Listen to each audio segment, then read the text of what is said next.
1974, 1 piso, sikat na barya sa bansa.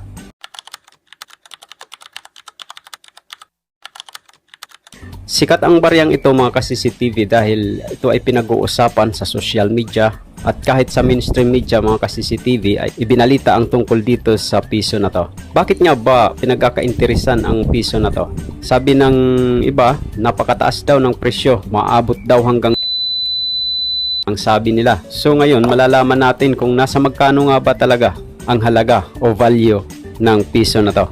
Para malaman natin mga ka-CCTV ay panoorin natin ang bidyong ito hanggang sa dulo. At kung bago ka dito sa aking channel at nagugustuhan mo ang mga ganitong usapin, ay i-considera mo rin ang pag-subscribe sa aking channel at i-like ang aking video.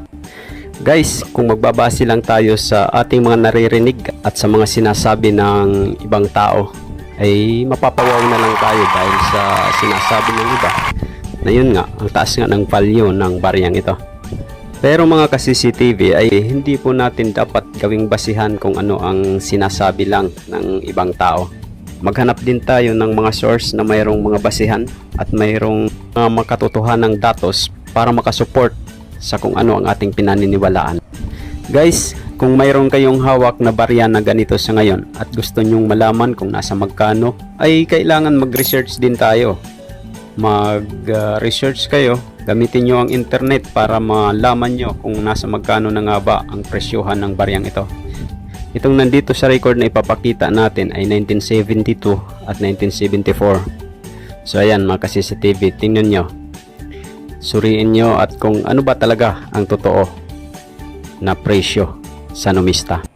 Sa numista guys mga ka-CCTV ay mayroon silang mga kategorya o mga basihan paano madidetermine ang coin value. So ito ang kanilang mga kategorya. Ang mga kategoryang to guys ay mayroong katumbas na coin value. So pag sinabi sa numista na letter G, ang barya mo ay good. Pag VG, very good. Pag F, fine. Pag XF, extra fine. Pag AU, almost uncirculated. UNC, uncirculated. Ngayon guys, alam nyo na kung ang hawak nyong barya ay uncirculated, sigurado na po kayo na mataas ang coin value nyan. Itong nakikita natin guys mga ka-CCTV ay coin value na nakuha natin sa chart ng numista. Hindi po ito ang presyo ng mga collectors. Kasi iba-iba naman po ang kakayahan ng mga collectors para bumili ng isang bagay na gusto nilang bilhin. At nakadepende din po yan sa mapagkakasunduan ng nagbibinta at ng bumibili. Guys, kung mayroon kayong naitatabing mga lumang barya o mga kakaibang barya, ay pwede po kayong mag-comment dito sa video ito. At pwede ring i-post ninyo ang picture o video ng inyong coins sa Facebook page ni CCTV na makikita po sa description para makilatis natin ang hawak ninyong barya.